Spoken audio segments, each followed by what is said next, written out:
Welcome, Scottish nobles, cast of Shakespeare movies, and Cthulhuan monsters, to episode 498 of an Unearthly podcast, streaming live on the 19th of December 2023, and featuring The Curse of Lady Macbeth, written by Lizzie Hopley and starring Christopher Eccleston as the Doctor. I am Bill Sylvia, the one in black, and it was still dark when I went to sleep, and dark already when I woke up. With me are color commentator Alex Fireheart Hello. and technical director Mad Matt Winchell. So our first episode next year is going to be episode 500. Yes, that is why it's a special, or that is why it's the specific special that it is. But we'll hold off on that until we announce it. Yeah. All right. But yeah, I'm finally done with my term papers for the semester.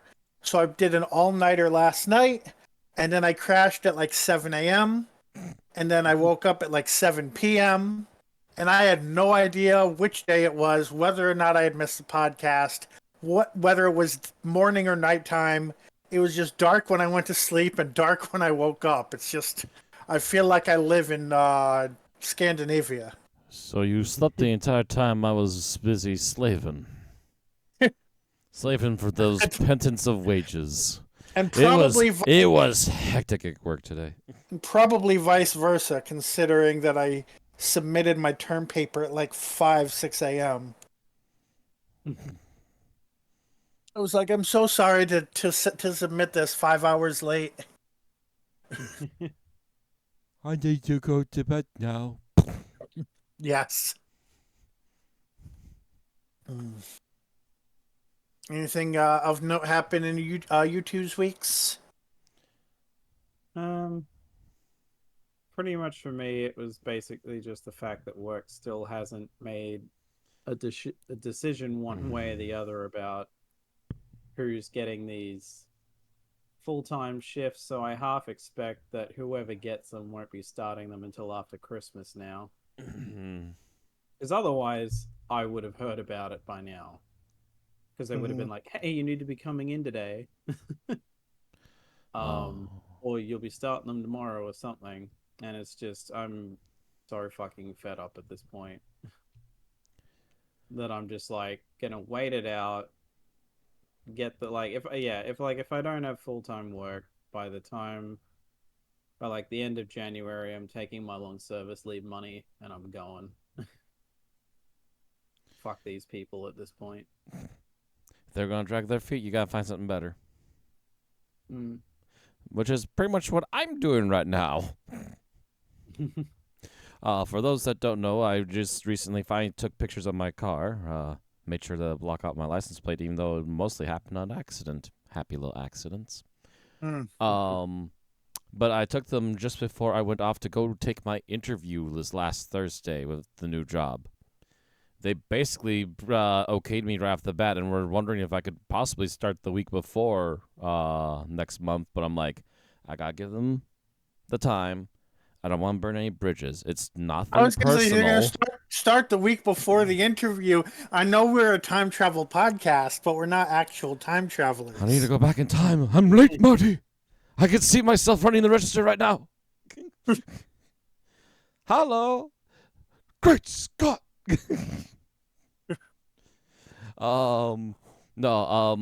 They want me to start like as soon as possible. I'm like, I gotta take time. I don't want to burn bridges. I'm on fairly good terms with most of the people at the current store that I'm leaving. It's just a matter of it's just not working out for me. That's the sole problem. That is the sole reason for this change. That's what I'm trying to fix here. They basically repeatedly made sure you're good with full time. I'm like, oh yes, please. There have been plenty of times in the previous job before my current one that I've done full time. It's not new to me. They also want to make sure that I understood that it's very busy because there's very limited staff at the moment. They're trying to hire more people. I'm like, got it. No, I remember when a 30-hour week was, why are they scheduling me so much? I need time to work on my videos. Yeah. It's Well, definitely a change in experience. it's almost a 180. Yeah, it doesn't matter how many hours it is. Work just gets in the way of trying to get anything done online. Period. True. It's just But yeah, that you have to adapt to your material to make it so you can get it out. Yep, and you have to adapt to working the hours. Like, when I was a young manager, I would be like, why are these kids complaining about working 30, 40 hours? I work 60, 70 hours. But there's a difference between starting the job versus having been there for a long time. Yeah. True, and also you had different tasks you had to get done too, compared to what they were doing as well. I would assume being managerial and all that. Yeah.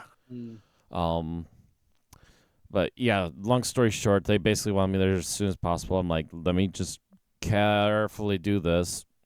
And then the day after, I basically was told, okay, you need to talk to the owner of the current job store and talk to him. And I'm like, well, here's this.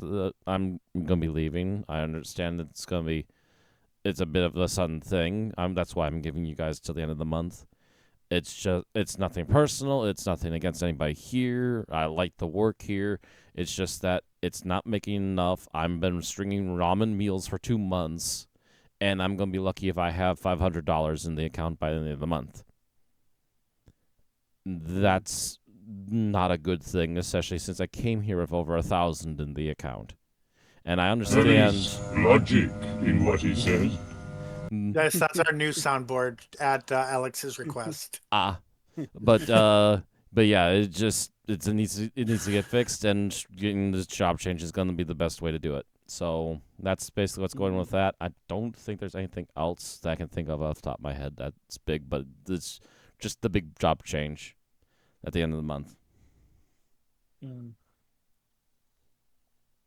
Alex, how about you?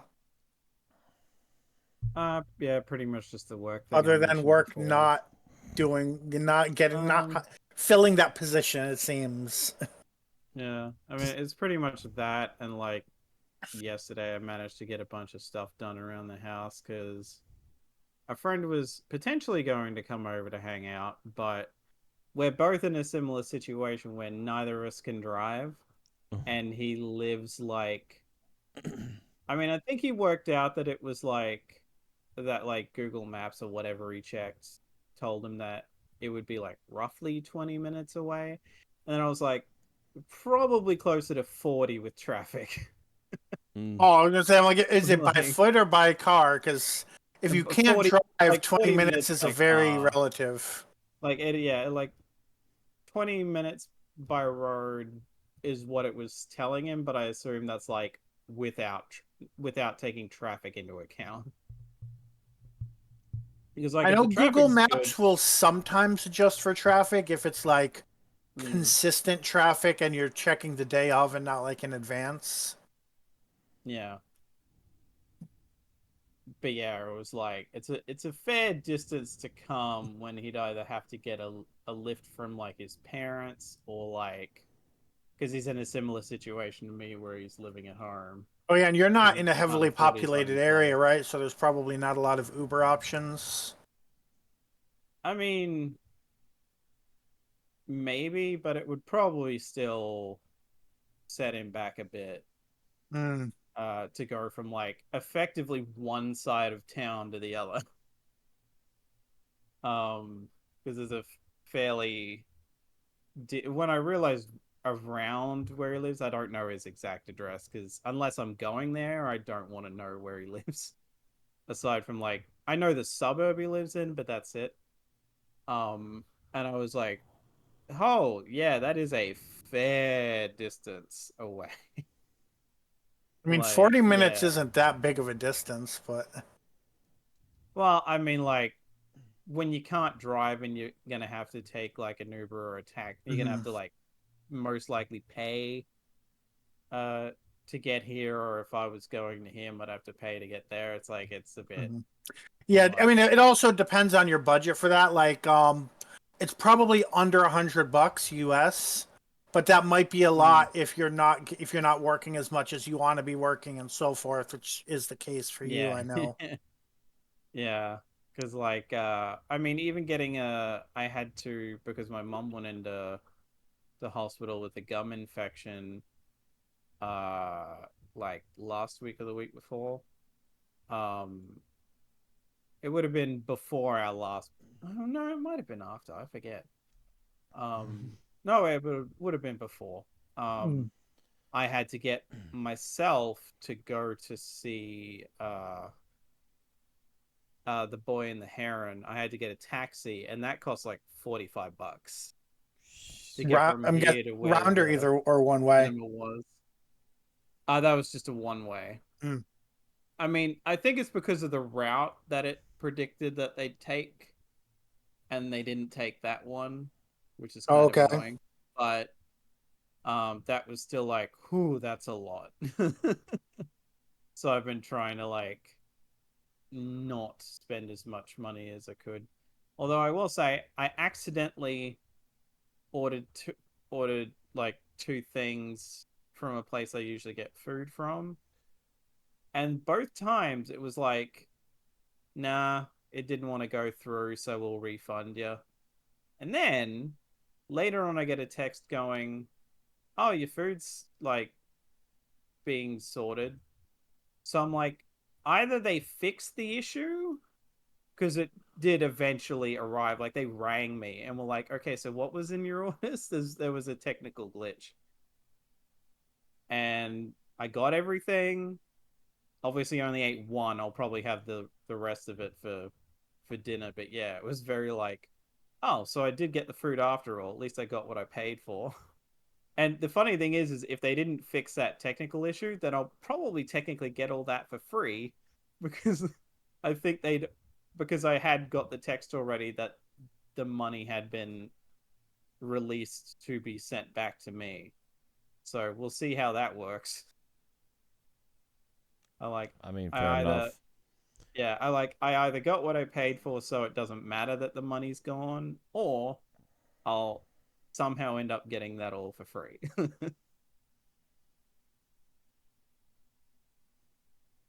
Oh, that reminds me. I ordered takeout delivery for my breakfast dinner, Dickfist, I guess. And since it was a discount for $25 and over, I ordered two combos. They only sent me one of the drinks, so I reported it and Ah. got one of the one of the combos for free. Oh, nice.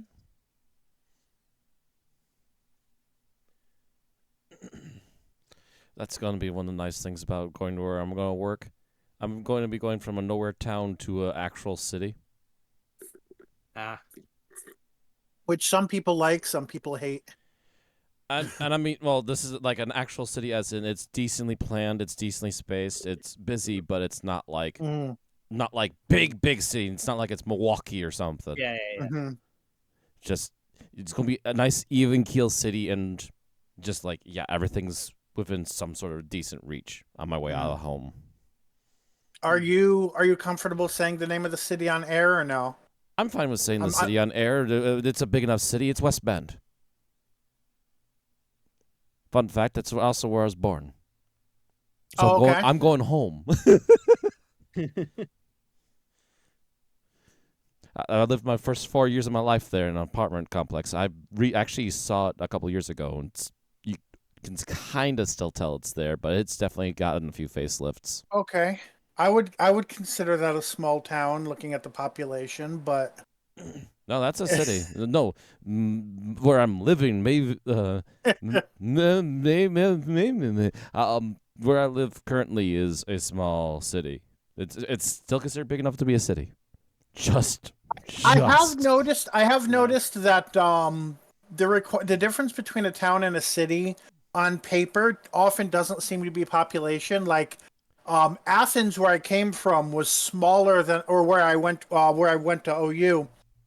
is smaller than a lot of towns near where I grew up, but it was called a city.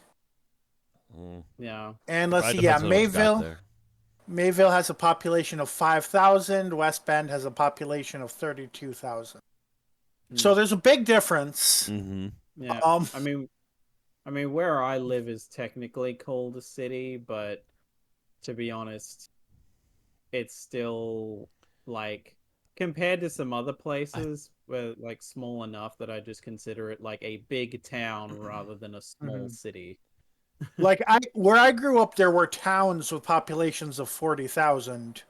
And it was only really ever called a city if it was bigger than that.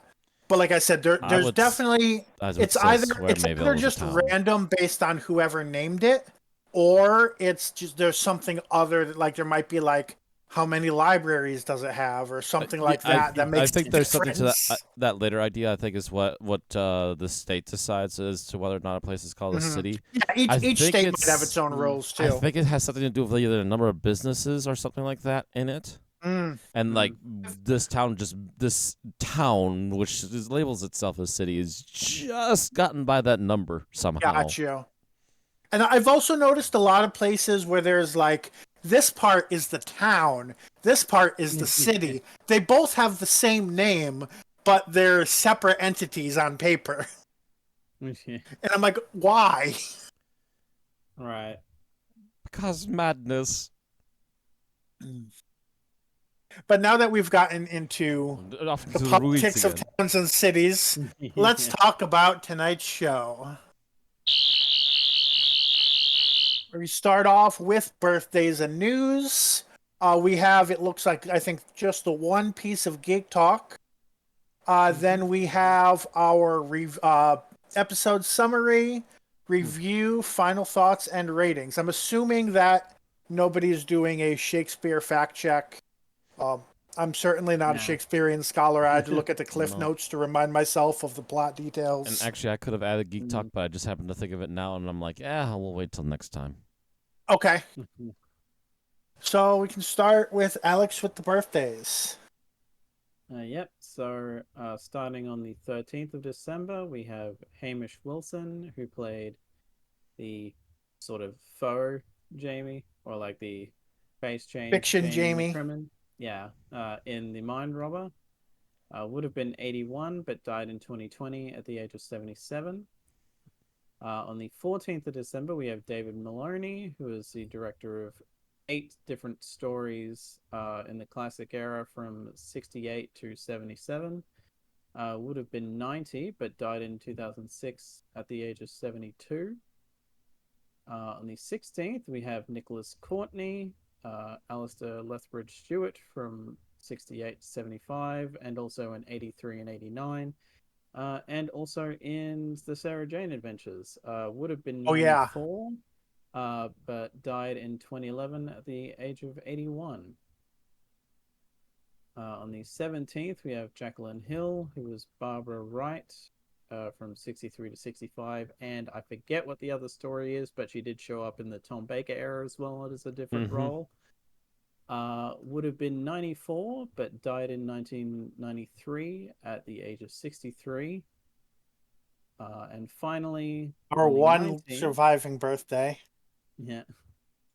Matthew Waterhouse, who played Adric from 1980 to 1982, turned 62. Funny how the one character who did die is the one that's still around. Yeah. So happy birthday to Hamish, David, Nicholas, Jacqueline, and Matthew. All right, moving from the birthdays to the news. We have, to start with, we have our ratings update for The Giggle. So The Giggle had an official 7-day rating of 6.85 million viewers, according to the research board Barb.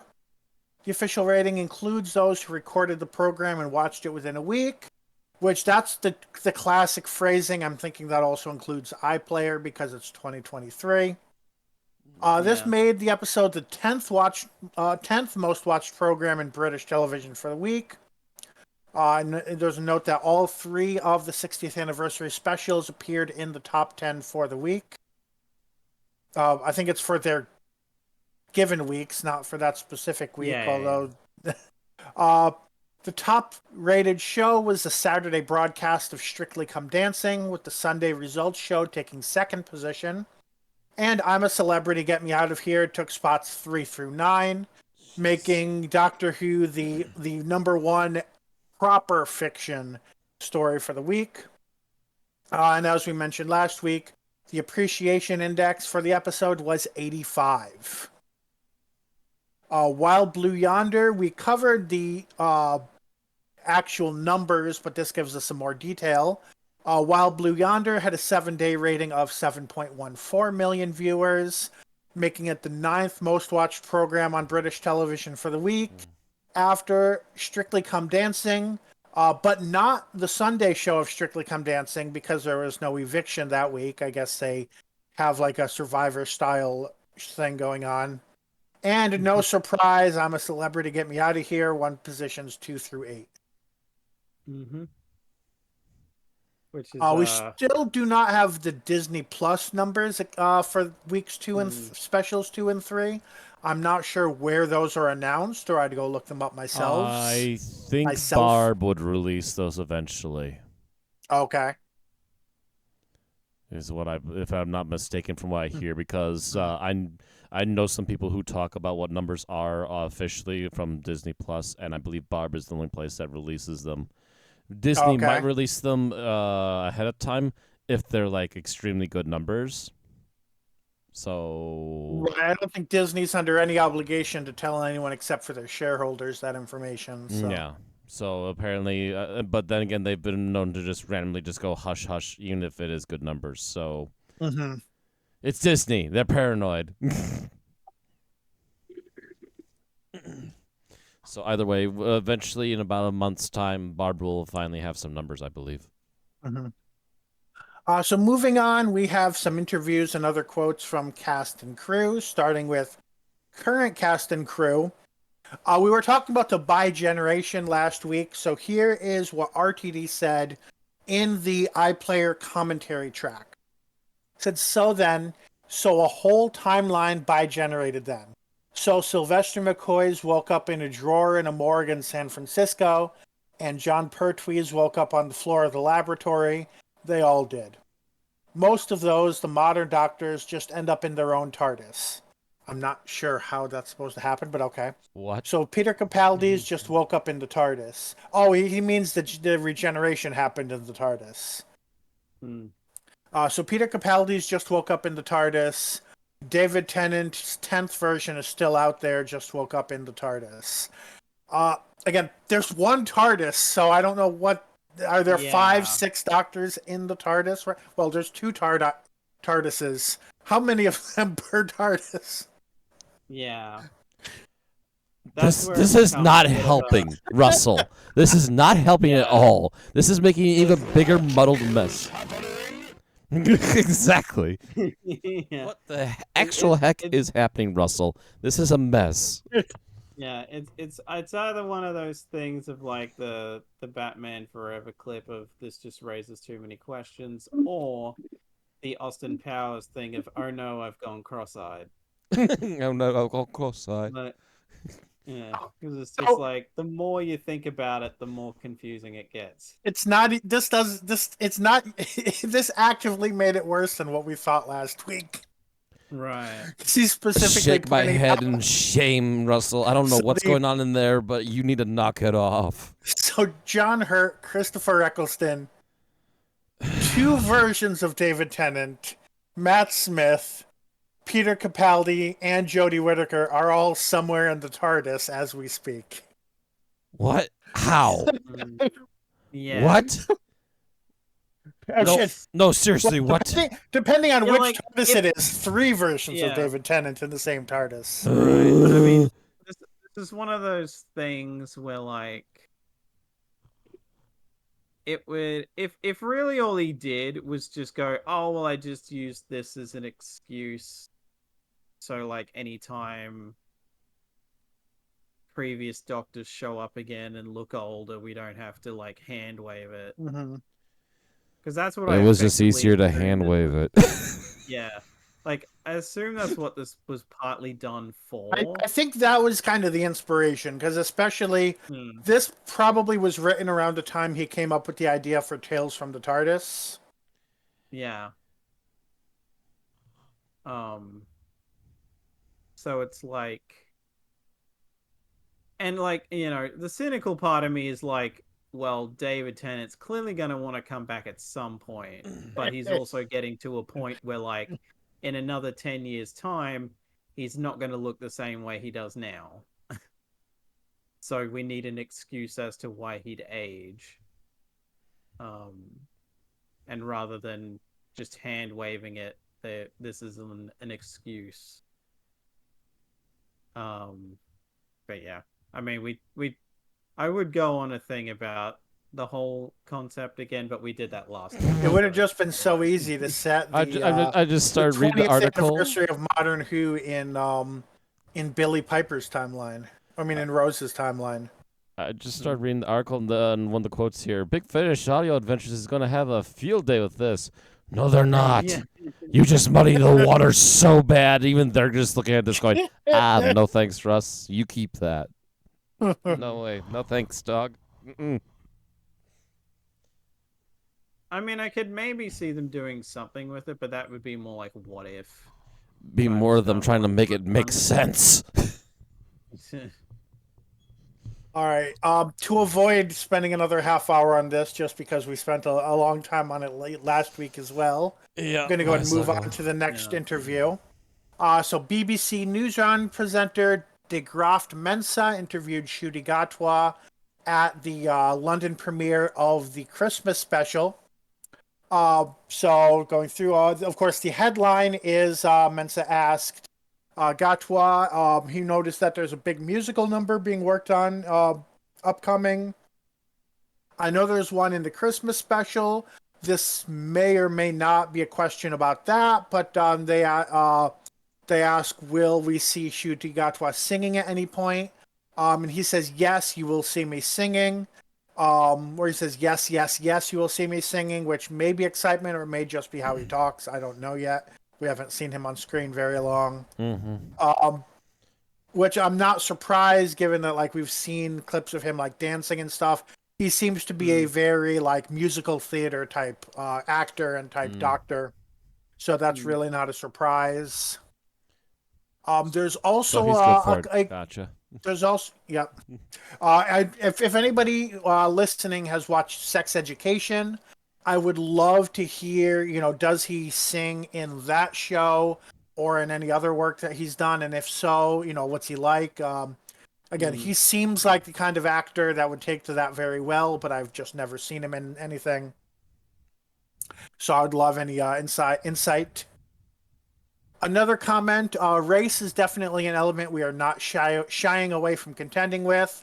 That's the thing with time travel. There's been precarious times in our past, and it's good to address those moments of history so that we can have a much better future. See, and that's the weird thing about the RTD2 era, because on one hand, you have like racism in the 20s with the toy maker. And then on the other hand, you have, but what if Isaac Newton was not white and nobody cared? And I feel like you can have one or the other. You can have an idealistic history that's kind of colorblind, and it's like, everybody, is treated equally, and it's the way we wish the world was. Or you have a world where somebody can't buy a dummy without saying, hey, you're probably not from this country. But you can't really have both and have it make sense. Yeah, that's been kind of an issue that this is already starting to have, this particular run from Russell. He can't seem to decide which direction he's going with certain things. I mean, race was always something that he was a bit wonky with. I mean, there's the whole thing in like the Shakespeare Code where Martha's very how am I gonna get along in this time period? And the doctor's like, no, you'll be fine. And then Shakespeare like fetishizes her for being black, and it's like, and then nothing happens. Like it gets mentioned but nothing happens. And then like, whereas like Moffat brought it up with Bill in Thin Ice, and then she copped some racism. I mean, like Martha did cop racism in like Human Nature, Family of Blood. But that was about it, really. And I think that was technically about class, right? Weren't they I more think, yeah, I was like, gonna say, I you're think that's technically more serving, you should know your classism more place? so than it was I racism.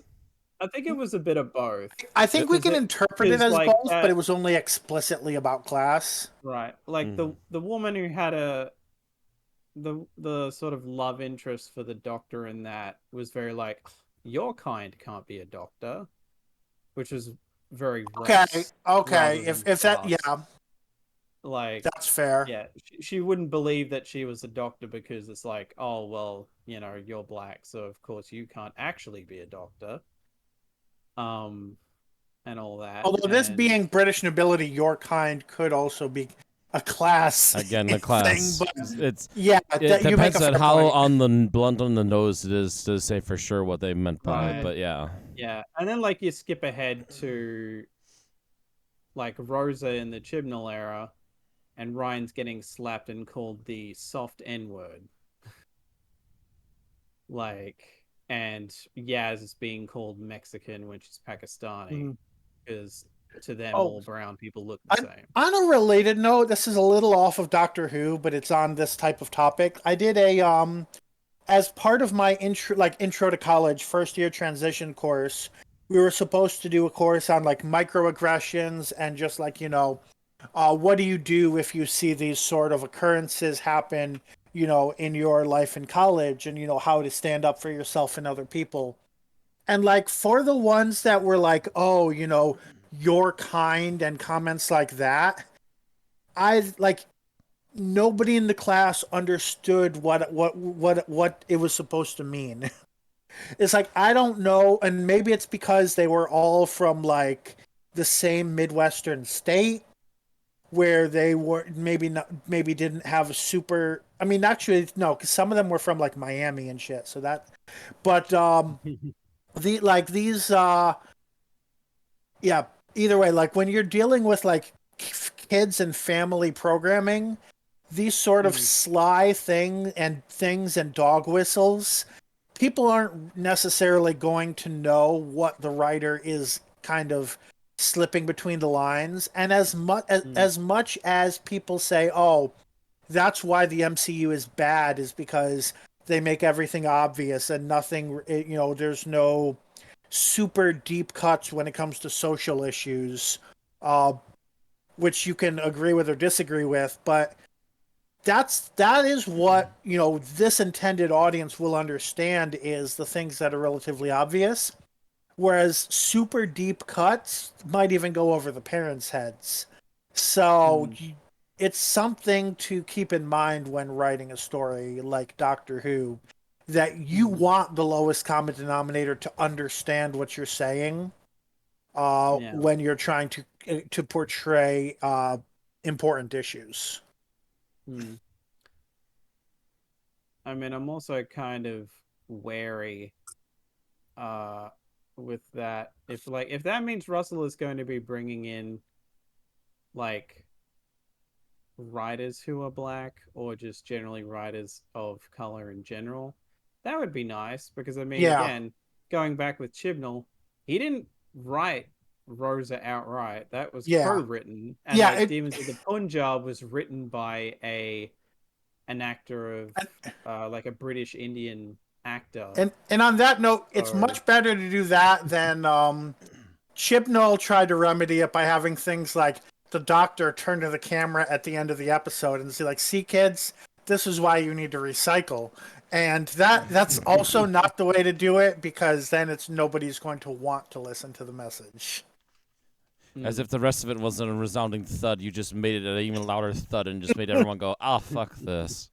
I guess there is a line to toe, but the point is, yeah, don't assume that everybody watching has a degree in history, because most right. of the people watching haven't even attended 8th grade history yet.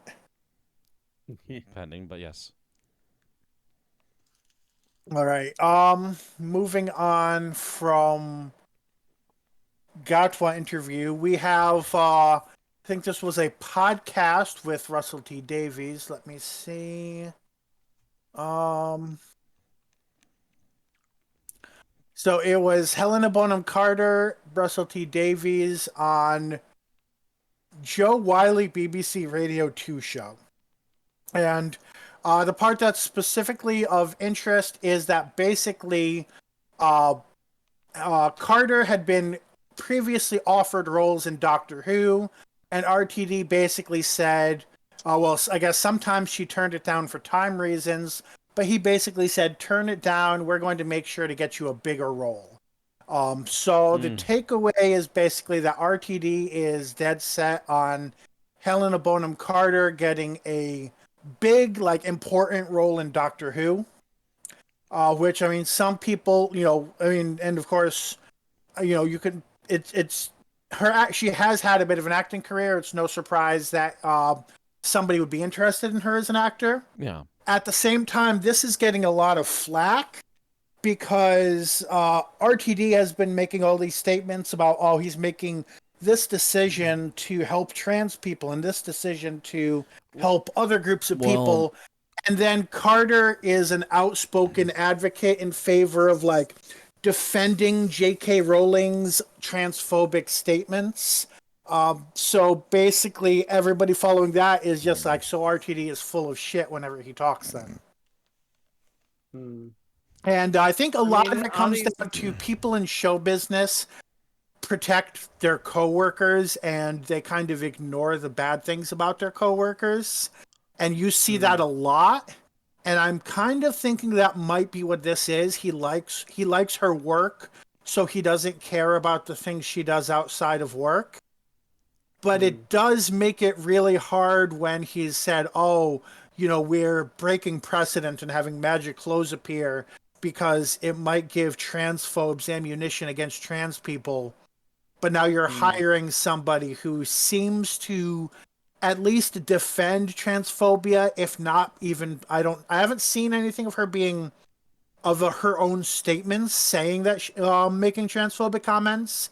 Although there is the argument that just defending J.K. Rowling is enough to say that she's a problem. Well, she also defended Johnny Depp, so True. And that, I feel like that's a bit kind of a different issue. That's a very different issue, but yeah. You're correct. That is also an really, issue people have with her. Yeah, and really, from what I can gather from this is all from when he was there previous, not necessarily anything recently. So his stance might have changed. But at the same time, it would not shock me if it was kind of a hypocritical thing of, oh, you've been very staunchly pro trans rights and stuff, and then here you are backing an actress who's basically said, leave her alone. It's just trans people. Who cares? And that's a good point in that we don't know. Like, it doesn't say, neither Davies nor Carter say when these past comments were made. For all we know, they were before 2010. Although it seems weird that there would be comments about, like, RTD promising her a big role in Doctor Who if it wasn't within the past couple years. So I'm not sure I would necessarily buy that because it feels. But then again, it's. Honestly, I need to know what I need some more finer details. But I would also add that this title really doesn't help the hate on Russell because it sounds like he's telling her, just don't be part of my show. At least if you're only reading the title. It's like. I mean, what? that would be the opposite. That would be him getting less hate because he's getting hate for saying he wants her to have a big role in the show. But Carter fans would also be coming after him looking for blood if they thought that he was just telling her, just don't even be part of my show. Without any of the extra tidbits afterwards. It's like, yeah, it's a weird one either way. Yeah, from what I'm seeing, not directly, but she seems to have basically indirectly said that the main 3 actors from the Harry Potter movies speaking out against J.K. Rowling, she's basically said they should have kept their mouths shut. So, yeah. It's like, oh, she's allowed to hear her opinion. It's like, yeah, and people are allowed to give a shit for her opinion. And well, That's that what free and speech is. saying certain people shouldn't exist is not an opinion. Saying I like Right. chicken tenders is an opinion. Right. So yeah, it's very. I mean, I feel like I've heard some iffy stuff about Helena Bonham Carter anyway. I will but- say her defending Johnny Depp is almost a default to me because it's like she's cast alongside him in so many movies that if you told me that her marriage was actually a throuple with Depp as the third, my face would whatever the opposite of a surprised face is, that would be me. Dull surprise. It's almost a given that yeah, they're gonna be hand in hand.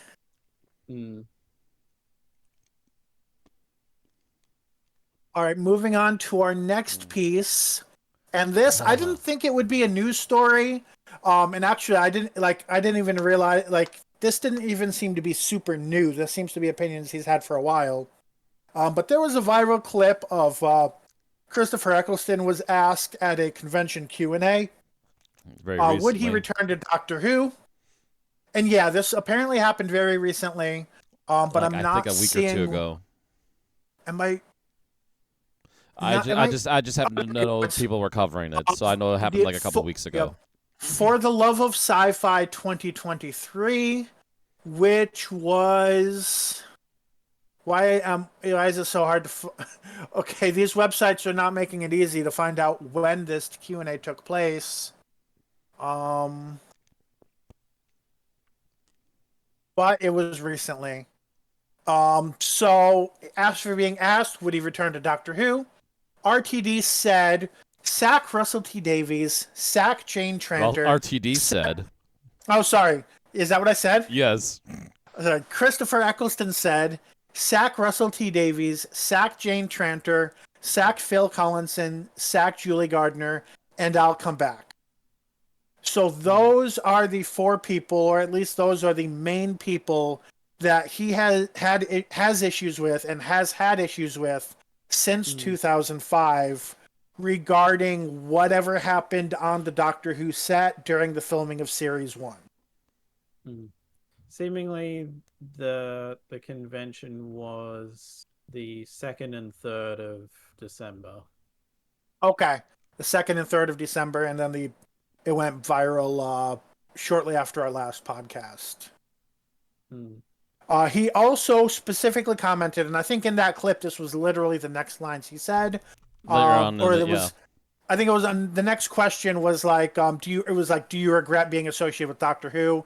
He said, I love being associated. I just don't like being associated with those four people, and the politics that went on in the first series. So probably whatever decisions made that were not based on quality, that were based on who wanted to get whose favor and things like that. Those were part of his complaint, it sounds like. First series is a mess. It wasn't to do with me or Billy. It was to do with the people who were supposed to make it, and it was a mess. You know, the first series, nobody wants to know. Well, I forget where it was now, but I did hear him out of his mouth that essentially a lot of backstabbing went on to make the first season, and then to move him on. Essentially. Yeah, it does make me wonder if, because I feel like he's always publicly said prior that he only ever signed on for one series. I think he was being dogmatically nice about it leaving. Right. I do wonder if he wasn't necessarily, but maybe he signed on for one with the idea of potentially doing more. But also, it might have been a season. It might have been a non-disclosure agreement too. You never know. Yeah, I know part of it was they always wanted David Tennant, and he was unavailable the first year, and he was available after that. He does, and this is where the part Matt read stopped reading. He was saying the BBC was basically like, until they knew it was a success, and I'm paraphrasing now, not directly quoting, the BBC were basically like, this is something that RTD and Eccleston and Piper are doing, but we're not really involved. And then once it became popular, the BBC was like, we were responsible for this. And that is something that Eccleston had a big problem with, and that's the kind of politics he's not good at handling. Which, I mean, if you've seen him speak or if you've seen his Instagram account, he wears his heart on his sleeves, right? Like, he's, I mean, half of his Instagram account was fuck the queen for a while until I think his agent or somebody talked him into deleting half of those posts. Obviously, that doesn't explain what issues he has with RTD because that latter part makes it sound like he and RTD were in the same camp. But it was something else that happened probably on set that caused the conflict between him and RTD. And of course, Phil Collins and Julie Gardner, I think Jane Tranter as well, were all like co-producers with RTD. I will say there was additionally, I haven't watched it, but there is another clip that's come out of that where someone comes up to ask a question dressed as the 10th Doctor, and he says, never show up as David Tennant again. Was he and like, I was like, what? Can you tell what oh. the tone of voice was? Oh, well, again, I hadn't like seen it, but it had shown up as a thing, and it You know was what? I like think I know him what you're calling talking out, about. I think I know what you're pulling out a talking about band because showing up as the I think I remember not like I think at the time I saw something and I forget if it was a clip or what. I interpreted it as a joke, like the same way David Tennant might say that about Matt Smith.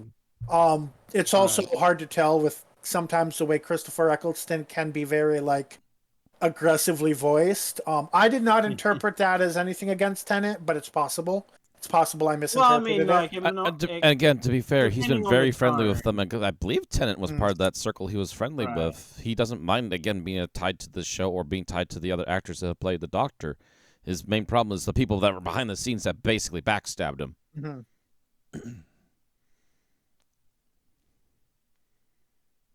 So Jane Tranter was the head of drama of the BBC during Series 1. And now she is the co-founder of Bad Wolf Productions. Yeah, Phil so it would have to Collinson- basically pull out a Bad Wolf in order for him to Yeah. ever come back to the show. Yeah, Phil Collinson was Yeah. the head producer of Doctor Who from Rose to Journey's End. Whereas I think RTD's role was technically executive producer. And I think Julie Gardner might have also been executive producer. Because I think she had the same role as RTD, except they handled different parts of the job. I did listen to it very quickly, and Yeah, executive producer. So Phil Collinson was the main producer, so he probably would have been the one handling day-to-day stuff. Jane Tranter was the head of drama, and the others were all executive producers on the show. And I think, well, at the very least, three of them are involved in Bad Wolf. So yeah, he definitely would be like, sack Bad Wolf if you want me involved, for sure. Right. And like, this is also, in hindsight, we're aware of Barrowman's antics, and that he would have been getting away with that. He I think was one of the first people to talk about not being able to stand working with Barrowman. Yeah. So it was That was probably a lot of people knew why. Yeah. I think it was also like you can tell like Barrowman is very like a shits and giggles type of like worker. Like if you're not the person who wants chaos and like goofing around to happen on set, you probably won't want to work with him. All right, so that is our cast and crew news. Next is new releases, and I am going to take a very short bio break while Alex covers that. Okie doke. Yep. So first up, the Doctor Who Christmas special Church on Ruby Road is now available to pre-order for DVD and Blu-ray. Fans can pre-order the DVD and Blu-ray on Amazon, although there does not seem to be a release date listed. I would hope that the turnaround would be fairly quick because this was filmed like a billion years ago, but we'll see. If they're smart, they would try to get out. I mean, like, I would assume it would be out by like February at the latest, by virtue of the fact that like they've already uh got all of the specials. Like, I think they've got a release date for those, or at least they're like starting to take pre-orders for those. So we'll see. But yeah. Yeah, and, Um, there's a very rough. Oh, the 31st of December for the UK DVD, but that's not even a guarantee. It just kind of feels like a filler mm, date until they know yeah, for sure. potentially. Uh, and moving on to books, the as well as the DVD and Blu-ray, BBC Books will be publishing a novelization of The Church on Ruby Road under the Target imprint. Russell T Davies' original script has been novelized by up-and-coming literary talent Esme Chikiemi Pearson. Apologies if I butchered that. Uh, they are a science fantasy author and co-founder of the organization Impact of a Mission, as featured in The Guardian, HuffPost, and the Channel 4 documentary Where's My History with football and anti-racism campaigner Troy Deeney. An audio version of the novel will be available to read. Will be available, read by Angela Winter. Church on Ruby Road novelization released through BBC Books will be uh £14.99, and is out on hardback on the 25th of January 2024. All right. So moving on from those to Big Finish. As far as the new releases go, we have The War Doctor Begins, Enemy Mine, released on the 13th of December, written by Ajaz Awad, Mark Wright, and Matt Fitton, starring Jonathan Carley and Ajaz Awad, and featuring Paul McGann and Nicholas Briggs. And on the 19th of December, we have the 11th Doctor Chronicles, Volume 5, Everywhere and Anywhere, written by Georgia Cook, Alfie Shaw, and Max Kaveshki, starring Jacob Dudman and Sophia Ingar. I think that was Kashevsky. I was I was unsure about pronunciation because it's like Eastern European, possibly Russian. I'm not quite sure, but yeah. But that's it for the news. All right. And Yes. Bill's back just in time to talk about Pokemon. Yep. Apparently, DLC. Yes. So, the Teal Mask DLC dropped during the last week, and I thought I would just kind of, since I didn't cover the Indigo disc when it was released, kind of cover the full Hidden Treasure of Area Zero DLC at once. I personally look at it as a single DLC released in 2 chapters. That's partially because you had no choice but to buy it all at once, and because it basically tells 2 halves of one story. In the Teal Mask, they introduce basically 3 new supporting characters, plus some side characters. And you kind of start an arc. One of the characters kind of starts a downward character arc. The other arguably starts a minor upward character arc. You basically go through several more Titan encounters similar to the main game of Pokemon Scarlet and Violet. And then the Indigo disc, which was released this past week, is basically, first off, it's a post-game area. So you're expected to have beaten the game. And the main plot is kind of preparing you for competitive doubles, which is usually what the post game of a Pokemon game does, and that's actually something that was lacking in Scarlet and Violet because most of the post game was focused on raids. So in the Indigo Disc, you kind of do you do another Elite Four and Champion. So functionally, like 4 gyms and a champion. And they're all in doubles. So these require a higher level of play, meaning that they're more difficult skill wise. So arguably, it's a bit more work than 4 gyms would be. And then you have the story where you kind of resolve the character having the downward character arc. You kind of bring them back to upward to a more neutral state. And of course, there's new Pokemon introduced in both. First off, I want to say, if you're looking for something that will fix complaints about the base game, this DLC is not for you. This isn't a performance patch. There are some quality of life improvements, which is usual in a post game, but it's not like a quality of life patch. It's not a performance patch. If you're really upset about the performance of the base game, this will do nothing to improve your opinion. If you're upset about the gameplay, again, except for minor quality of life, this will do nothing to improve your opinion. This is mainly more of the game.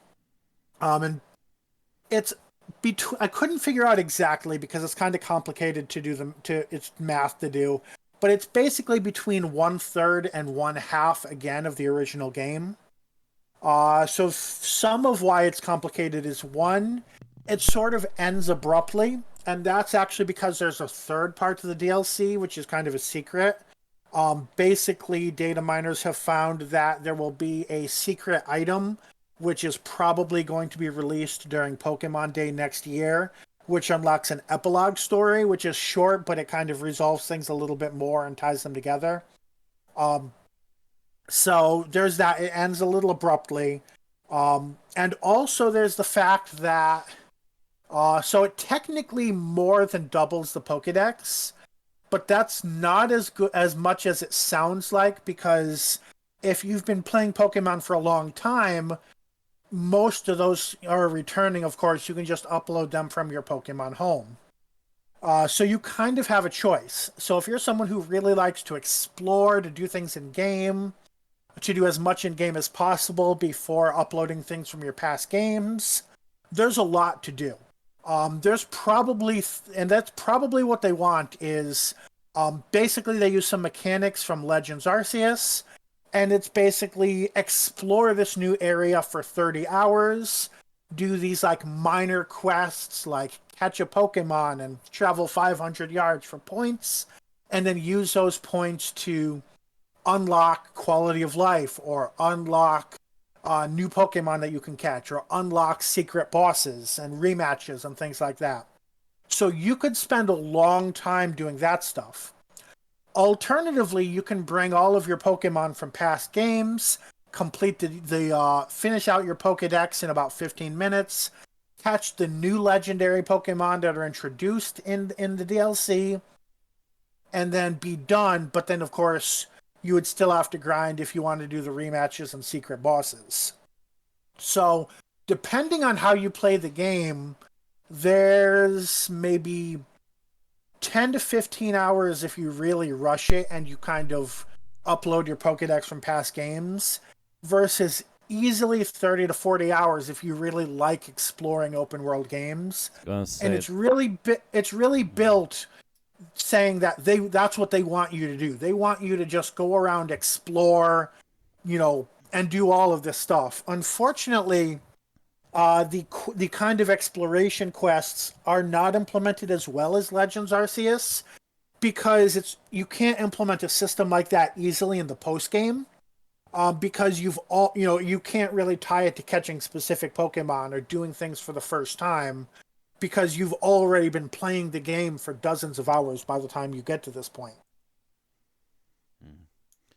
I was going to say, but it sounds like it's you either, depending on how you want to go about it, you can either just do it all in-game properly and spend quite a few more months on the game, or if you just want to power through it, you can probably get it done in about a month. Yeah, a couple weeks. Yeah, definitely. I mean, if I had just kind of gone to Pokemon Home and uploaded everything I had, I would have all of the new Pokemon by now.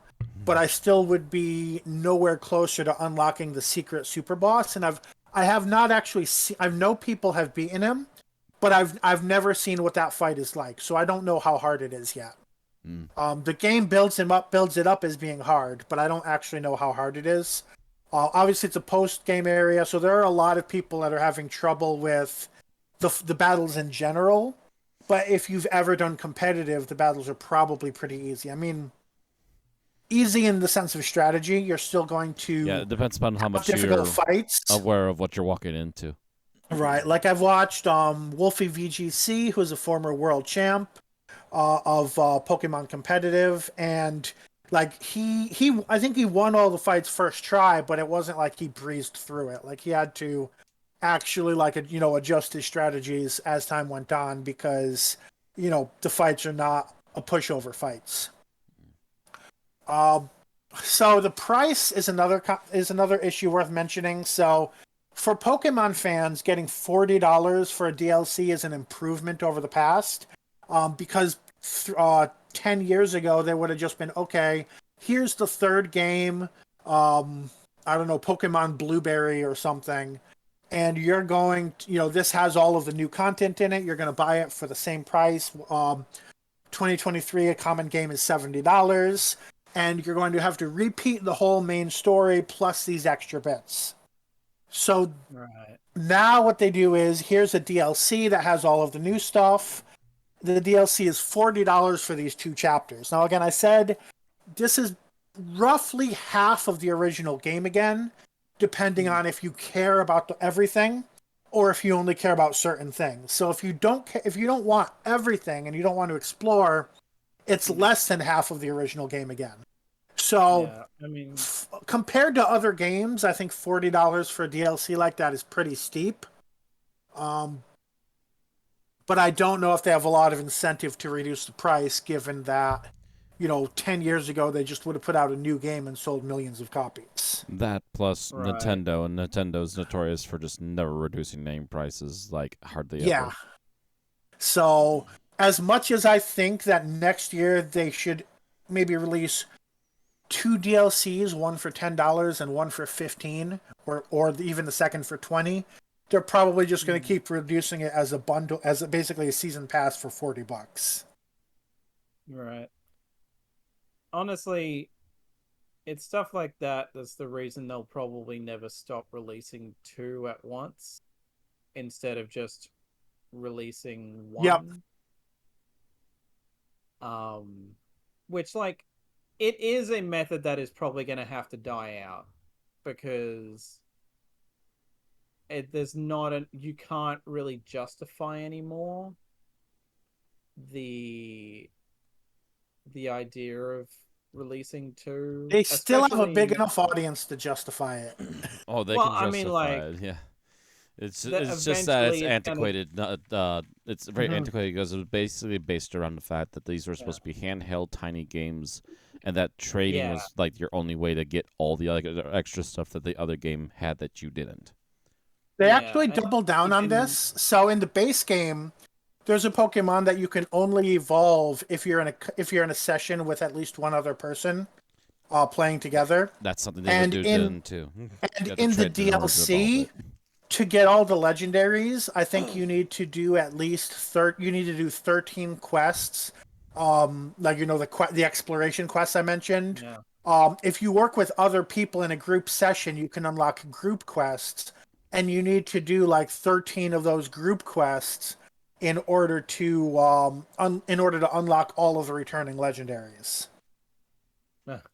So they really are focusing on, like, we are still going to punish you for only playing by yourself and not involving other people. They really want you to be a social game because they want you to give them, to help them sell multiple copies, multiple versions of each game. But yeah, now I need a new audio clip of Mr. Science Theater from the Puma Man. They did a radio thing where a guy was tracking a signal, and just all of a sudden he raises the radio up to one of the other guys as they get to the enemy base. We're gonna sell a lot of these. I should mention on a story basis. So the story If you're looking for a huge amount of story about the new legendary Pokemon, you're going to be disappointed. If you're looking for a lot of story focusing on the new characters, it's better. So the story focuses a little bit on the new legendary Pokemon and a lot on the new characters. So I just say the story is of similar quality to the base game, but because it didn't focus on the questions people had about lore and about the new legendary Pokemon, a lot of people were disappointed. So I just wanted to give that warning for anyone thinking of going into it. Alrighty. And that's it. Probably went over 5 minutes because I wasn't watching the time. Oh, probably. We are a rambly group still. I don't know what our problem is. We just really cannot stop ourselves. So I guess with that, I suppose it's time for the stopwatch and to do a summary. Yes, and I don't think I updated the color in the... Yeah, I did not update the color in the outline, but it's Alex's summary.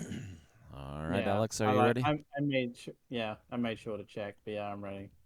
All right, starting in 3, 2, 1, go. Okay, we open with some women doing prayers to try and break a curse of some kind. Seemingly they're in a forest, I think.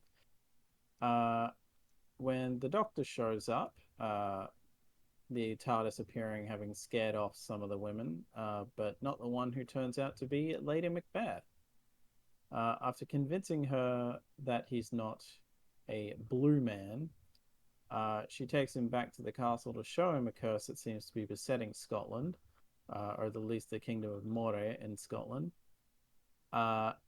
Children have been getting snatched, it turns out, by an entity called the Hwe, and replaced by alien changelings, seemingly all of whom Lady Macbeth has had killed. Eventually, the Doctor manages to use the TARDIS to this is going to be very short because my brain was big, all over the place. Eventually, the Doctor manages to use the TARDIS to project Lady Macbeth's son Lolach's memory,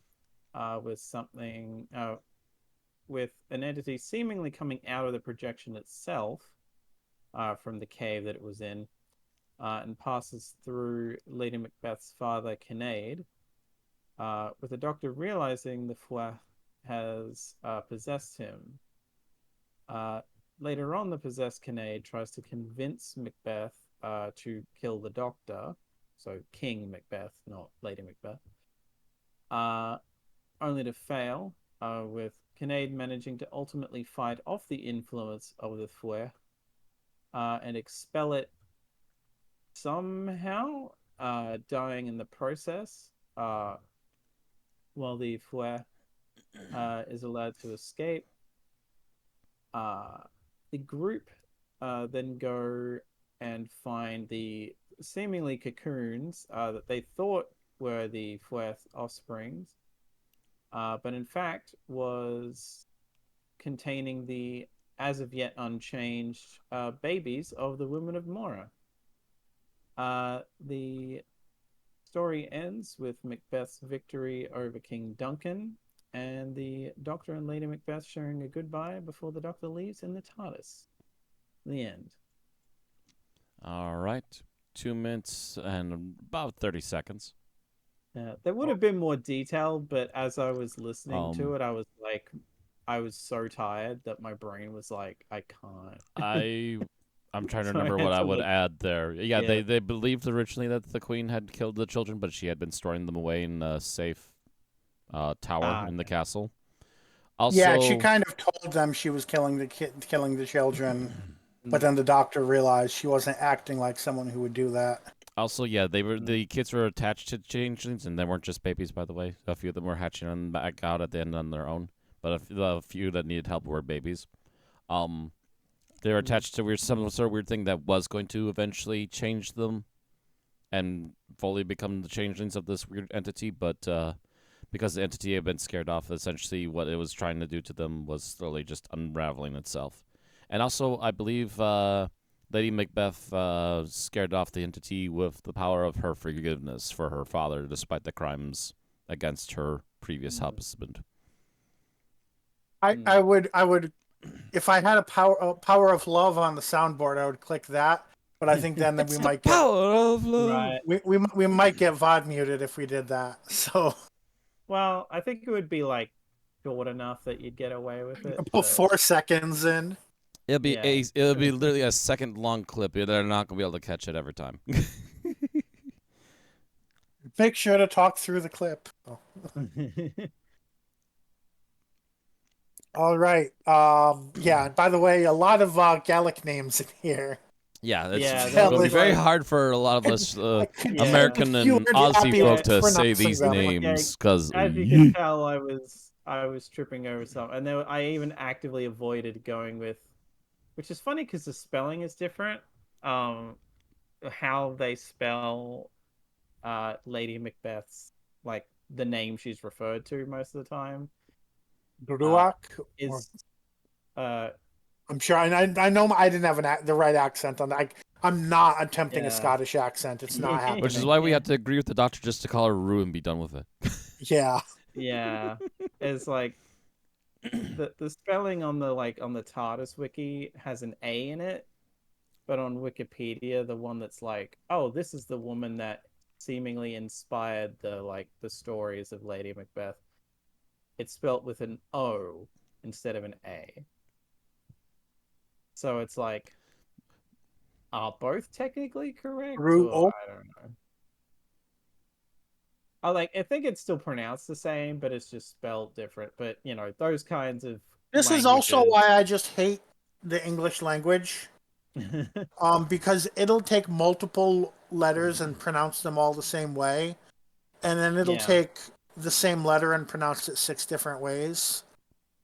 That's Right. why I prefer what I know of Japanese and Spanish, because pronunciation is pretty consistent there. I mean, with places like that, it's always going to be regional differences. But yeah, like characters like Grech. Kinnaid was the easiest one, although it's Now even funny the 'cause doctor said he would hurt his throat if he kept pronouncing her name properly in Yeah. Gaelic. yeah. Although it's funny to me that Kinnaid is spelled with a K because I would have expected a C. With how those languages work. That's probably for the sake of English readers, because then Maybe. all the actors would pronounce it Sinead, probably. And yeah, like I could never quite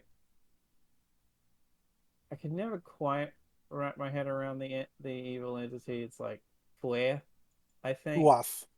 Yeah, and it's like, well, yeah, it's spelled Fuaf, but Well, the way that's they how were they pronounced pronouncing it. I mean, they had a Scottish accent on it, Yeah, but the Fua part was definitely yeah, strongly pronounced, and it was like the TH was like a little like a lighter TH than is used in common English. right. To the point that most of the time it didn't sound like they were pronouncing it at all to me. Yeah. So it was Like almost it like just sounded like the Fueh. I was thinking it was Fua, but then I looked it up. I was like, oh, there's a TH in it. Yeah. And hopefully we're not like, it just doesn't sound like chalkboard to the ears of any Scots listening to this. But on that note, let's go with the pecking order. What did we like about this story, starting with Matt?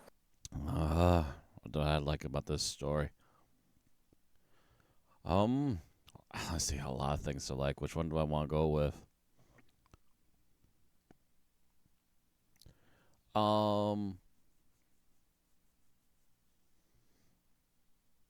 Honestly, I liked the reactions to the doctor. Lady Macbeth herself took a while to get used to him, but after she kind of figures along the way, for the most part, that he's obviously there to try and help and definitely means well, she kind of just tags along and lets him be for the most part, but keeps an eye on him. A lot of the villagers are completely freaked out by this guy.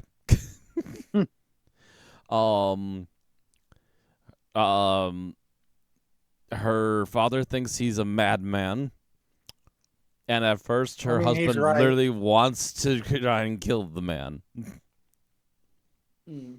Like this, just having none of it at first. Mhm. Okay, so different It's reactions by different members of the just a nice, cast. interesting, different reactions. It's not the same old, just let him tread all over us thing, but at the same time, also No. not the same old bunch of military people just telling him to stop it and not listening to him. Yeah.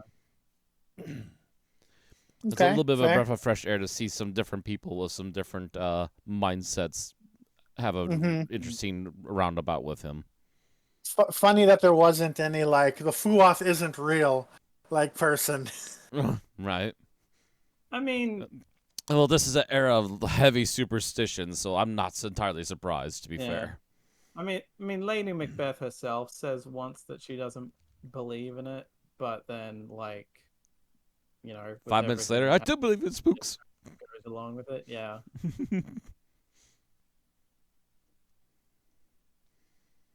And yeah, this is before like scientific revolution and such.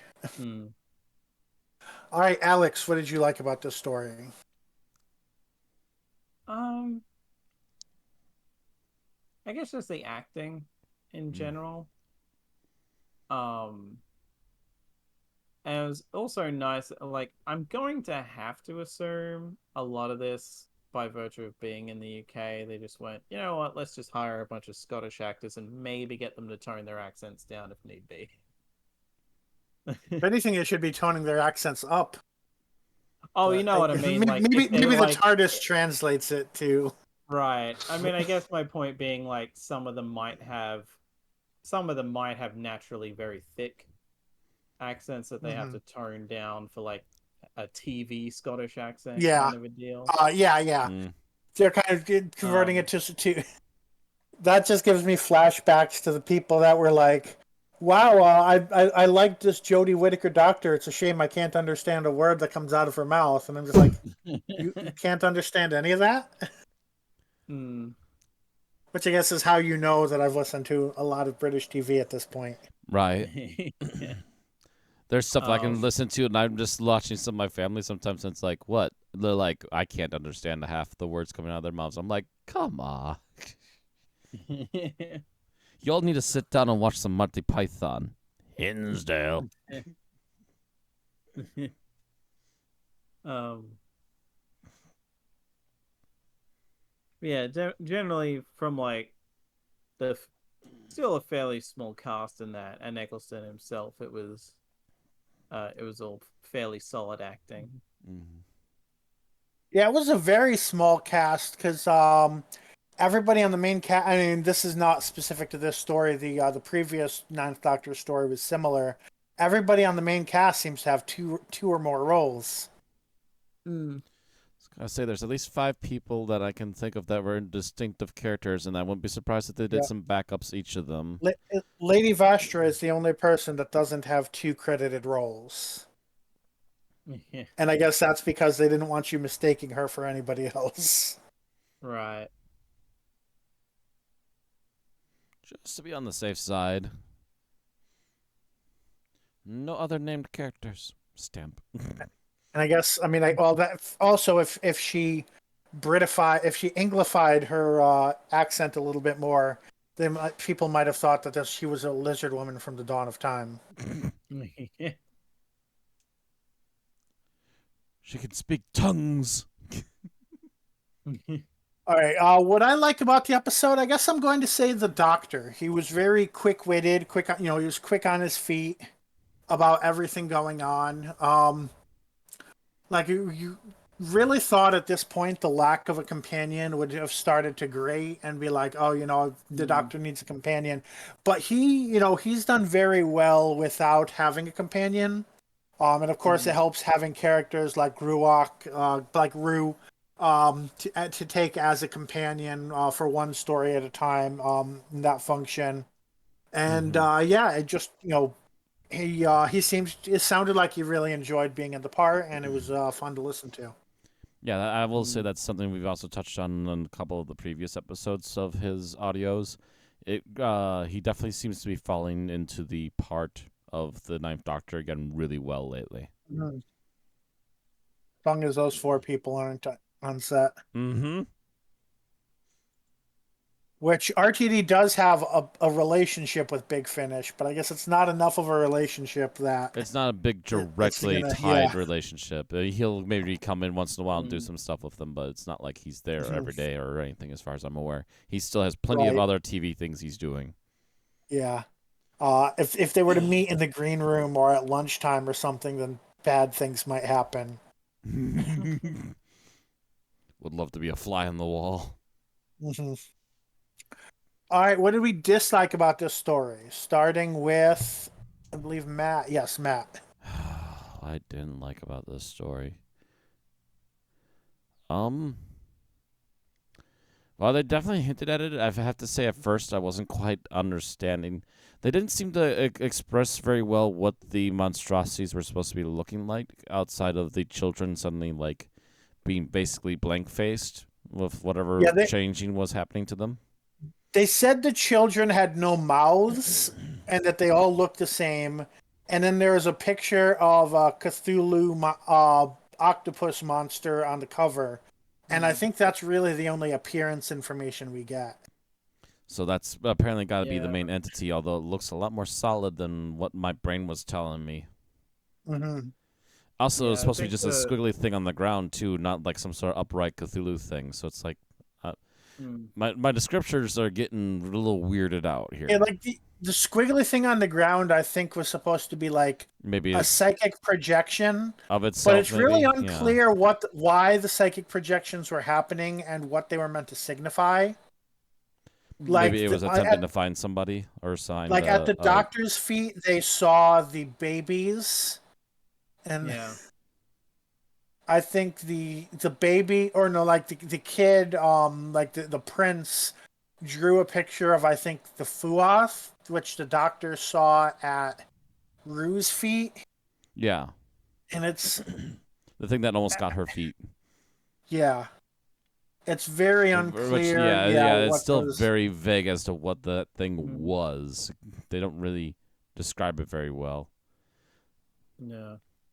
So I guess you at least need to have a look at the cover first before you can get a more clear mental picture on what it's supposed to be. Mm. I kind of went into it blind, so it's kind of bothered me for a little while. I had a better mental picture on what was happening to the children because that was at least decently explained. Yeah. But that was one of the few takeaways for me on this episode. Alex? I guess to piggyback off of that, an overall issue that I can think of is the writing. And not all the time, but there are just certain instances where the writing isn't as clear as it should be in this format. Where like sometimes it almost feels like Lizzie Hopley or whoever was script editing for her forgot that this is an audio and not a visual.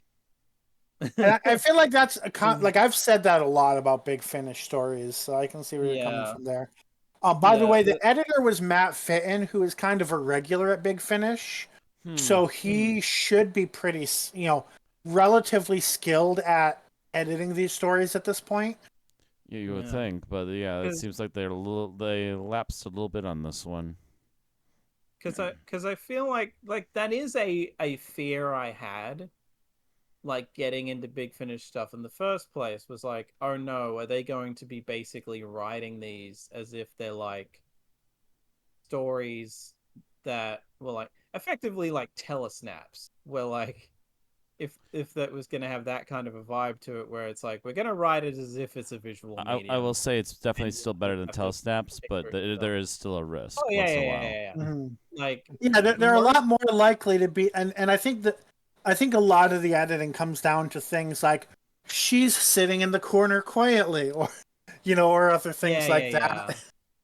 Like I've been lucky enough that most stuff that I've listened to since I started jumping in to help cover the Big Finish stuff has been stuff where it's like they've been very good at, even if I didn't particularly like the story, I could still follow along well enough because there was just enough descriptive dialogue to let you know, okay, this is what's happening, this is what they're looking at, etc.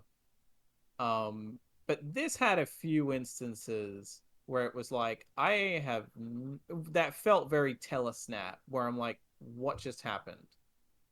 Like what's going on? Like again, that's why I kind of fumbled with what happened with Kinnaid, because I'm like, there's no real explanation ever really given for what happened. Initially, when I first listened to that, I thought he stabbed her or something and just didn't kill her. And that was enough to like drive the entity out somehow because of his reaction to doing that or something. But it's like, no, he just kind of it happens, and I'm like, Wait, I thought the entity was in him. well, yeah. But I'm just saying, like, He, possessed by the entity, Alex his still thought it was that the father was stabbing Lady Macbeth or something in the middle of that. yeah. Oh. Yeah, is what it comes off as, because he's like, no, stay away from me. And then, like, it goes sort of quiet. And then he's like, oh, forgive me. And then collapses and effectively dies because the entity leaves him. And it's like, okay, but Again, more of what the power of actually love and her happened? 'Cause forgiveness of his crimes yeah, is what actually is kind of yeah, forcing it out. It's like, oh, okay. yeah. Because I don't think, because, like, she seems to be fine immediately after. So I'm like, Mm-hmm. did she get stabbed? Like, No, what happened? no. Like, they She don't. ran through to him and basically used her power of love and forgiveness to help push out the Mm. monster that feeds on hatred. Yeah, it was just But I'll get into that later. Actually, yeah. There was some stuff like that where it was like I can't quite follow along, and like even in my like first listen when I was more well rested, I was like, there's certain bits where I'm like, if I wasn't paying like 100% attention and my mind wavered even slightly, because like some of these I can just kind of zone out in a way and just kind of like take it all in. But this was one where I was like, wait, did I miss something? And then listen to it again. No, I didn't miss anything. It was just not explained entirely well. Like there are certain scenes in this where they do, but there are others where yeah, it feels very kind of telesnap where I'm like, wait, is there like what happened? And I'd say of the three Eccleston stories we've covered recently, this is the only one I've had that issue with when it comes to the writing. honestly, I didn't have that hard of a time, but I can definitely see where it could be an issue for others though too. I don't know what it is. I'm just somehow synced on a lot of the details, but there were still some details here and there where I'm like, more descriptors, please. Yeah. I feel like my main issue is kind of taken into the combination between the two things you mentioned, because my main issue is kind of like I thought it kind of seemed like the Fuoth was just like a psychic entity, and then all of a sudden they're like, there, look, it's his physical body escaping, and I was like, it has one of those. So like, I feel like that falls into like the descriptions and descriptors kind of thing. Um, so what I will say in more detail, because this is kind of, it's not good, it's not bad, it's more just ugly, and that is that like I feel like they tried a little too hard with the Macbeth angle to the point where maybe the story shouldn't have even been that. Like I feel like it really feels like they started with, well, what if we told a story about Macbeth or Lady Macbeth? And on a historical angle, I can see that, okay, so the whole thing about Lady Macbeth's, and we weren't going to do a historical fact check, but I ended up looking this up to make this comment. Mm. Apparently, it's true that that Rue's husband died, and that Macbeth may or may not have been responsible. Nobody seems to know. and then married her. Um, Although I don't know if the story mentions that apparently the husband that died was Macbeth's cousin. Oh Um, no, they didn't mention it in this story. so like that's part of the real life story, and I don't think that's part of the play whatsoever. Not that I'm And aware of either. then Yeah. they connect it a little bit to the play by having like the three women chanting, even though they definitely don't see themselves as witches, right? They're praying to get rid of the Fuath. Mm. Um, They're possibly partaking in witchcraft to get rid of the Fuath, but yeah. yeah, That's what so a lot of it's people seem to believe is what they're up to, at I mean, least. and yeah, she I does guess say that she knows some magic, so I guess it fits in a little better with the real life Macbeth than the Shakespeare Macbeth. But considering the Shakespeare Macbeth is the one that they keep making references to, it right. really felt like, because I was sitting there, I was like, okay, that doesn't really fit with the play. That doesn't really fit with the play. That doesn't really fit with the play. And Mm. clearly, like, I mean, Macbeth was probably only loosely based on the real character whatsoever, Right. or maybe based on like rumors and myths. I don't know. Mm. Um, Yeah. I looked Artistic up, yeah, license. right. So Yeah. then the fact that they like make a whole bunch of references to Shakespeare, but then like not to the Shakespeare play makes it just like a really weird listen. And I was just like, Yeah. okay, like, oh, he doesn't stab the king in his sleep, but that's kind of the main point. And oh, Yeah. Lady Macbeth isn't the power hungry one; it's actually her father. Well, that's very different from the play. So it was like Mm. trying to compare it to the play confused me more than anything. And I Right. Maybe it's I a think good if they thing I had really just don't left know that out, almost anything at all about the play to begin with, so I guess I'm in the good Yeah. spot. well, Yeah. I read the play once in high school, and then I ended up the second time I listened to this, I looked up the cliff notes just so I could follow along, and I realized that nothing had anything like there was no following along because the two stories had nothing to Yeah. do with each other. The only Yeah. So thing like, I've seen or read all the way through is Hamlet, and that's because it was a Mystery Science Theater episode, and it's the most boring made-for-TV 1960s version from Germany ever made. Right. So I think freshman year we did Romeo and Juliet. I think sophomore year we might have done Othello. I think junior year we did Hamlet, and senior year we did Macbeth. I think. Mike and the robot spent half the episode just sitting there going, "Oh, that's from Hamlet."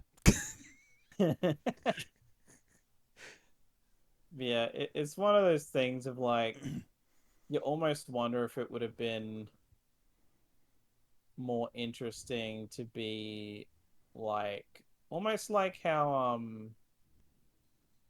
I think we figured out when we covered dinosaurs on a spaceship that there was kind of some historical accuracy there in a way because Nefertiti just kind of disappeared Yeah, one she kind of day and fucked no one off one knows day. what happened. Yeah. She just kind So of it's like, pissed off and oh, never so came it's back. It's like, oh, huh, well, yeah, that's a thing. it yeah, it's like it plays into that. Whereas even just looking, I mean, yeah, it's Wikipedia, but like there when looking it up on Wikipedia, there's like no known date of death because She just eh. gone. Hmm. So it's like I almost half expected her looking at that. To go off with the doctor. Yeah, almost. And I mean, Or like it get makes, dropped somewhere and else. that actually would have helped because, like in the Shakespeare story, she commits suicide, and that's because nobody knows when or how she actually died in the historical account. So Hmm. that would have been something they could reference. They'd be like, well, playwrights and one will one day say that you killed yourself, but we know the truth or something. Hmm. But they don't take that angle. So like the various references to like, you know, the fact that they make references to the Scotland play, I mean the Shakespeare play, but they don't outright debunk it, made me really Hmm. confused looking for parallels. Um, Yeah. and I'm more and more wishing we had just done a historical fact check, just because the play fits the history a lot more than I mean, sorry, the audio drama fits the history a lot more than the play does. So it would have been an interesting comparison. Mm. Mhm. Why I we just should talk- actually do historical double checks. Yeah, and I was like, this is based on a Shakespeare play. Why are we doing a historical? But it's not based on the Shakespeare It's play. actually not based on the play. Well, look at all this. This is actually completely different from the play. And I just ran out of water and then talked a whole bunch. Finally. All right. Favorite scenes, Matt. Favorite scene? Oh gosh, I was gonna actually bring it up. Now, what was the scene that entered my brain? Oh, there's a scene I was actually gonna mention earlier, and then I'm like, no, wait, I'm actually gonna hold on to that, and now I can't remember what it was. Son of a gun. I'm still trying to remember it. Frick. It's gone. I can't remember it now. Held on to it and held on to it too long. Just a general favorite scene then. Honestly,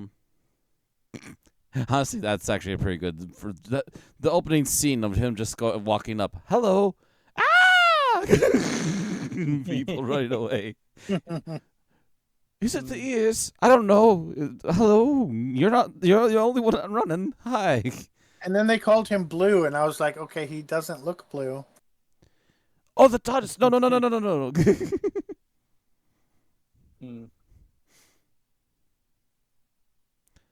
But yeah, just the doctor walking in saying hello is enough to scare Oh, I people see. away in stranger times. Apart from their blue color, the mythical creatures look much like humans and are about the same size. They have the power to create storms, but when the weather is fine, they float sleeping on or just below the surface of the water. Well, maybe Okay, he had a none of blue that shirt. describes. I mean, I guess the doctor does look like a human and is about the same size. He think looks it's- like a human. He does have a blue box, and maybe he had a blue shirt on. Shrug. I mean, it's the middle of the night, so skin tone might have been a bit awkward, and maybe it was like the blue coming off the TARDIS reflecting on him or something. Maybe Possibility too. I don't know, or it's just like they weren't taking it literally because he never brings up like, what, I'm not blue or anything. Actually, he does mention I'm not blue, at least at the very beginning. Yeah. But then everyone just keeps calling him Blue Man, and he's just like, oh, for crying out loud. Yeah.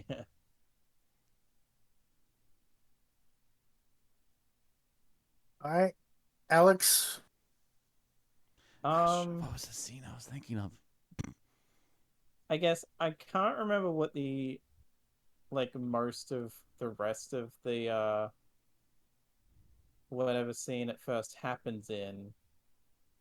But given a lot of what we've been covering recently, I kind of laughed at the Doctor flat out referring to the Sonic as a magic wand. Like, constantly, but also just deciding to hand wave away explaining what the Sonic is by just being like, it's a magic wand. There you go. Well, I guess to be fair, that's Clark's third law in effect. The Sonic is sufficiently advanced technology and therefore indistinguishable from magic. At that time period, hell yeah.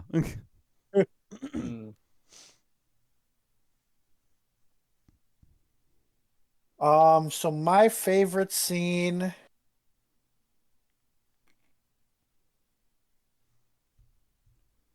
I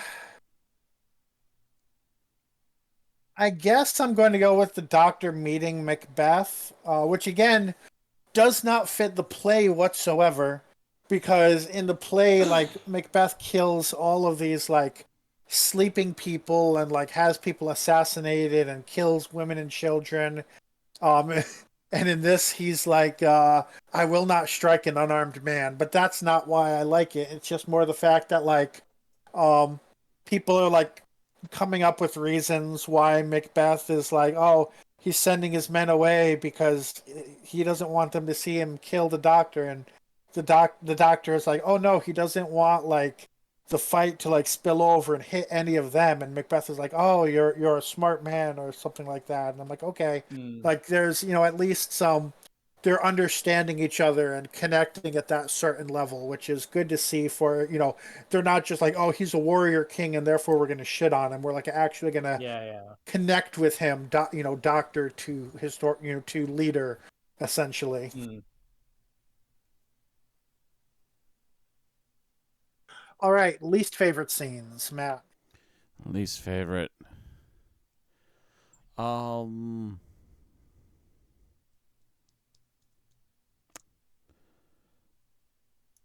Honestly, I have to say, maybe it's just because. Well, it was still. Nah, I can't hate on that scene too much. I was gonna say that maybe going out to the cave was just a waste of time, but they still needed to figure out that the thing wasn't there anymore. Um.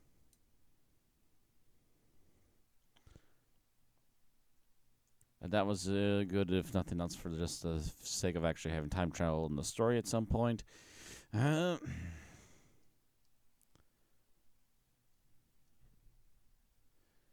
um, gosh, trying to find one scene to I particularly guess rip if you need apart on. more, yeah, I was gonna say if you need more time to think, I could probably go I first. guess if nothing else, the one thing I will say that my brain is still trying to wrap around is the whole entity inside of the father slash leaving the father. Just for trying to figure out what my brain is trying to figure out for what it looks like, because again, the descriptors of the thing have been so loose that my original mental picture was basically like a ghostly lich leaving him, but I come to find out it's a Cthulhu thing, so it's like, no, wait, that's not quite right. Now my brain doesn't know what to do other than a ghostly Cthulhu thing, maybe, kinda. So it's like complete. Yeah, it's just again, the lack of descriptor has kind of just, that's one of the scenes that it really just kind of ruins for me. I'm not. That's what. That's why I thought it was just like a psychic entity with no physical body. Yeah. So again, because of their lack of descriptor, that particular scene is like really messed up mentally what's actually going on. Even though you understand what's going on, it's hard to picture it. Mm. Very hard to picture it. But anyways, yeah, that was that's one of the few scenes that I have an issue with because of that issue. Anyways, so Alex. Yeah, like pretty much. I think the only one I do have is um the one I brought up before, of just it being like just the way it's written. It's very like, what is happening right now? With these like, what did he stab like Lady Macbeth? Did he like, to what happened? Like, because there's no noise to indicate that he would have, and she's perfectly fine, but it sounded like she got too close. And like, again, like if there'd even been him just like, instead of him just being like, ah, or something, he was like, no, I can't, like, it was like sort of straining and saying that he couldn't do it, and then just collapsed. Like, that probably would have worked better. But instead of just be like, no, don't come near me. Ah, and then like, oh, I'm sorry, forgive me. And like, because like, yeah, the like, oh, I'm sorry, forgive me thing just made me think, oh, did he stab her and I just didn't hear it? No, it's I going think back the to the forgiveness. the forgive me I thing think, is about killing her husband, yeah, that. Hmm. because that was like literally one of the lead up things right to that moment.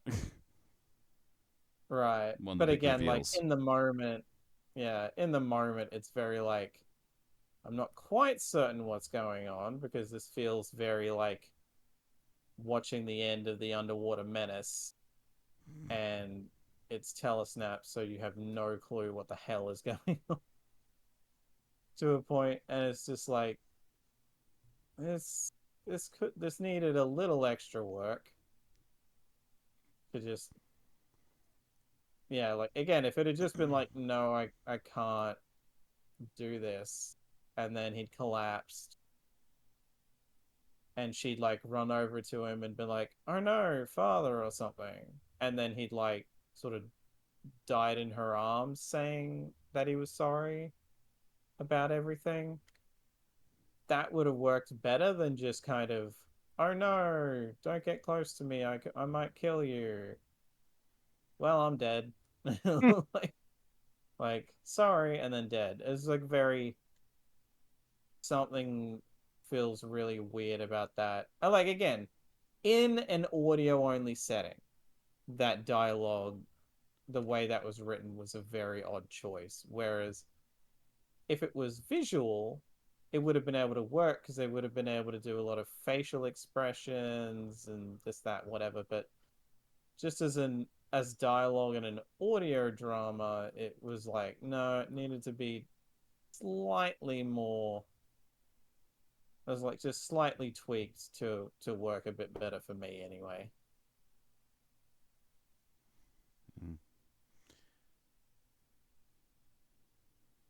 All right.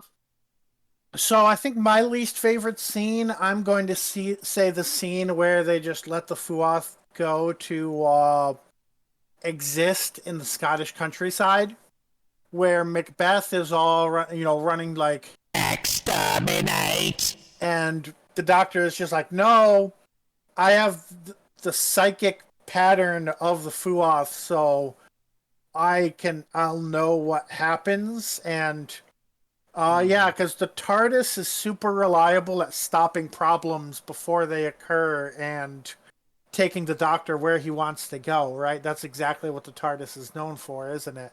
The TARDIS Um, won't take you where you want to go. The TARDIS and will take you where you need to be. and I'm like, I either agree with Macbeth and just kill the thing, or at least like capture it and take it to another planet where it's not going Yeah. to, you know, turn a town into alien babies, and that it Right. apparently seems to be using to like plan a future uprising that it got thwarted in. Like, you're Yeah. just asking for a sequel at that point. Right. That yeah. It's like this isn't like the Babadook where the it's a story about like learning to live with trauma or something. And it's like I mean, I mean that that almost is does kind of the thing. They're like, oh well, love can beat hate. We just have to focus on it. But I'm right. like, you're really going to place all of that on just like they're always going to love and never going to hate for as long as the Fuath exists, The which you don't power know of how long it's going friendship. to be. Right, yeah. It's very